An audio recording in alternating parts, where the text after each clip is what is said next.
And welcome back. Our hormones are responsible for essentially every function of our bodies. Statistics show about 80% of women suffer from hormonal imbalance. Now, so while some women live with these imbalances without even realizing it, in fact, 70% are unaware of conditions like PCOS that may have manifested due to hormonal irregularities. Sharing now more, we have the information, or I should say, sharing more information. We have now the owner of the Washington Heights Wellness, Dr. Rosanna De La Cruz. And Dr. De La Cruz, thank you for joining us. And, I'm looking at these numbers and I'm seeing that the hormonal imbalance is becoming more and more prevalent. Absolutely. And, it goes undiagnosed because there are not that many things we can do in conventional medicine other than, in some cases, some extra hormones being prescribed, or also in some cases, the contraceptive pills, which doesn't help if we're trying to conceive, and in addition, a lot of times hormonal imbalances are not considered a disease. So therefore, there are not that many solutions. We can live just fine with hormonal imbalances. It's just that quality of life is not the same. Yeah. And so when we talk about hormonal imbalances, let's talk about the origin. Where do we find these things emanate from? There are many glands in our body that secrete different hormones. And a lot of times when we talk about hormonal balance or imbalance, we're also going to look at the nervous system. So stress plays a huge part. I always say that hormonal imbalance are always going to affect the nervous system because both of those systems are like twins. You cannot have a nervous system imbalance without having a hormonal system imbalance. This is how our lifestyle plays a huge part in how to balance our hormones. The good news is that a very small things that we do can help balance our hormones. So once we balance our hormones, we're also balancing our nervous system. So those two systems are very much together. And it could be pain. Even pain can cause hormonal imbalance. And a lot of times we don't see the association, but both of those systems are very much working together at all times. We always hear the stigma and or the stigma stereotype that if a woman is acting out, oh, it's your hormones, this, that, and third. But there's so many different causes, or I should say, signs of hormonal imbalance, other than just somebody having an attitude. Right, right. Women, we play a lot of roles. So a lot of times when we end up acting out, like you say, or being more irritable, more worried, more stressed, it's also going to put a lot of pressure in all the roles we play. Therefore, we can show more of those symptoms, and then we say, well, it's our hormones, whether it's our monthly cycle, whether it's we're taking contraceptives, or we're going through perimenopause, which is prior to menopause, that can start as early as 30 years of age. So we start noticing a lot of changes. The other thing is, Jamie, that not that many studies have been conducted. We never did consider women when it came to developing medications and treatments. Most of the test trials are done in men.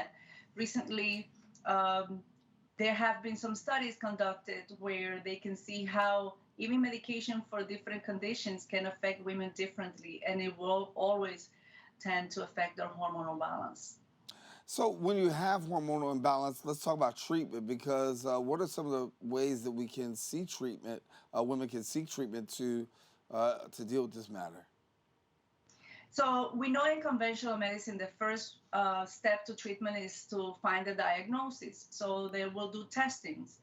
I would say 90% of my patients will find that their hormones are looking completely, their scales are within their normal balance. Let's say a thyroid condition, we can experience some hair loss, we can experience some gut issues, bowel issues, sleep issues, and also emotional and mental issues.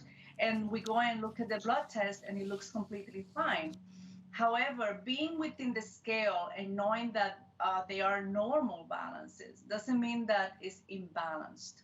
So, although it's not a condition to be treated with medication, we can do a lot by addressing the root causes and why um, the scale is tending more towards the limit, either to the lower level or to the higher level, so we can really address the root cause and make sure that the hormones are balanced, because our gynecologists or endocrinologists usually see all the hormones are just fine unless there is already a disease. So imbalance of hormones doesn't mean that there is a disease. However, it affects our life very much on a daily basis, including our mood, pain, uh, cycles, inability to get pregnant. That's a big one. We see it every day more and more. So, for some people who are dealing with hormonal imbalance, what are the best ways for treatment and what can they do? So, we don't really need to get a blood test to know whether the hormones are imbalanced. A lot of women who are going through fertility treatments or who are getting ready to get pregnant or would want to think of getting pregnant, we start addressing first their lifestyle. We spoke about this in the past. A lot of hormonal imbalances will affect sleep and the gut. So if we start to notice some imbalances there, some issues with having a good night's sleep, or high levels of stress, or lack of appetite, or too much appetite, too many cravings, whether for sweet and salty, that automatically can affect our hormones and is probably in the works of an imbalance. It's already affecting the balance of our hormones. So there are different type of treatments. Uh, the first thing that I do when I look at a patient who's going through some hormonal imbalances is those three pillars, which is natural medicine. So we have some functional medicine, herbal medicine, and also acupuncture, which helps balance those two systems that we spoke about, which is the nervous system and the hormonal system. Oftentimes, and you mentioned PCOS to be one of our main um, concerns now. Every day we see more and more of hormonal imbalances affecting women as far as PCOS. Um, they go undiagnosed for many, many years. A woman can be, having PCOS since the first cycle of their period ever and not know. So we look at their nutrition, we look at their lifestyle, and then we provide a treatment plan with some herbal medicine supplements, acupuncture, and also some lifestyle changes and dietary changes to balance those hormones. Because the truth is that, let's say for PCOS, there are two type of medications oftentimes patients will get, which is contraceptives and also metformin, which is a diabetes medication. Because eventually hormonal imbalances will also affect glucose levels, or it can lead to diabetes, which is also another hormonal imbalance. So there are very limited options to balance hormones unless it's already a disease being developed, such as diabetes or thyroid condition or any other sort of disease that's already been diagnosed. We should be able to do a lot before we develop a disease once we start feeling those symptoms that I've mentioned before. All right. Well, we got to leave it there, Dr. De La Cruz, but I definitely want to let people know that you can find her at the Washington Heights Wellness Center, and you can definitely find out more information there. Thank you so much for being with us. Thank you, Jamie. It's always good to see you. We'll see you soon. Good to Take see you. care. All righty. Well, now, if you want more information, visit her at the website at acupuncturelocal.com.